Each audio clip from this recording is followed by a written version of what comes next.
పవన్ కళ్యాణ్ తిట్టినందుకు కూడా ఈ ప్రశ్నారావణ మీద దేశద్రోహం కేసు పెట్టలేదు. మళ్ళీ చెప్తున్నాను, పవన్ కళ్యాణ్ తిట్టినందుకు అతని మీద దేశద్రోహం కేసు పెట్టలేదు. హిందూ దేవులని కించపరిచినందుకు అతని మీద దేశద్రోహం కేసు పెట్టలేదు, లేదా ఉపా చట్టం కింద కేసు పెట్టలేదు. మరి ఉపా చట్టం కింద కేసు ఎందుకు ఇతని మీద పెట్టాల్సి వస్తుంది? ఇతన్ని దేశద్రోహిగా ఎందుకు చూడాల్సి వస్తుంది? ఒక్కసారి బయట వినండి. మీరు కరెక్ట్ గానే ఉంటున్నారు. నాకు దేశం అంటే భక్తి లేదు, నేను దేశభక్తుడిని కాదు. ఎస్, చాలా క్లియర్ గా ప్రశ్నారావణ్ చెప్తున్నాడు, ఈ దేశం మీద నాకు ప్రేమ లేదు, ఈ దేశం మీద నాకు భక్తి లేదు. మరి ఇట్లాంటి వాడి మీద ఏం కేసులు పెట్టాలి?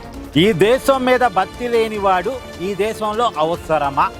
బేసిక్గా ఈ క్వశ్చన్ ఎవరికి వాళ్ళుగా, పార్టీలొద్దు వదిలేయండి, రాజకీయాలొద్దు వదిలేయండి, భారతీయులుగా ఎవరికి వాళ్ళుగా స్పందించండి. ఈడు దేశంలో అవసరమా? వీళ్ళకి దేశం అంటే ప్రేమ లేదు, దేశం అంటే భక్తి లేదు, అందుకే దేశం మీద కుట్ర చేస్తున్నాడు. నేను వీళ్ళ వ్యవస్థీకృత నేరాన్ని కూడా తీసుకెళ్ళటానికి సిద్ధంగా ఉన్నాను. వ్యవస్థీకృత నేరం, ఇది మళ్ళా నోట్ చేసి పెట్టుకోండి.